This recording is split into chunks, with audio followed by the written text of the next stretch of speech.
ตัวนี้แม่นเฮาผสมพันธุ์แล้วมันอันยุ่งตัวแม่นะเอาตัวแม่ลงไปก่อนแล้วสอกครับตัวแม่เนี่ยเดิมฟุดฟัดจ้ะหายผู้บ่าวหาย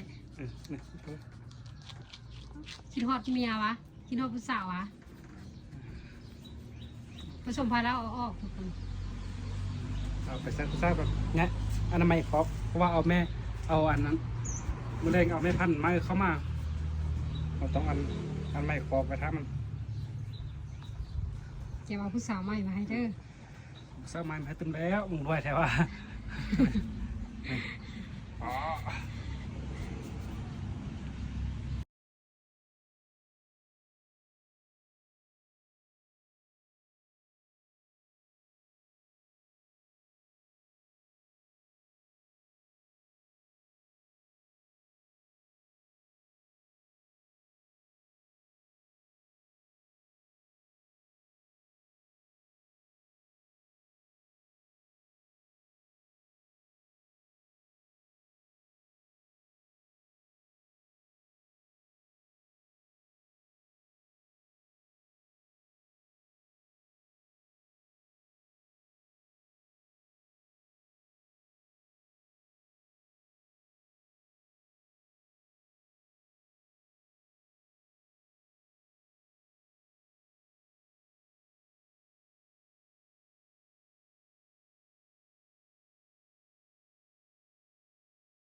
ถ้าท่านใดอยากได้แกนแนวพันธุ์มักอึอ่อนที่มีรสชาติแซ่บมันเหนียวปลูกง่ายดูแลง่ายแล้วก็เป็นไวเนาะ2เดือนปลายเป็นแล้วก็บ่จำเป็นที่ต้องเฮ็ดครั้งเลยเนาะสามารถปลูกกินในครัวเรือนหรือว่าปลูกขายเป็นสินค้าได้เนาะถ้าว่าสนใจทักเพจได้เลยหรือว่าติดต่อมาที่เบอร์ทางเพจเฮาเนาะ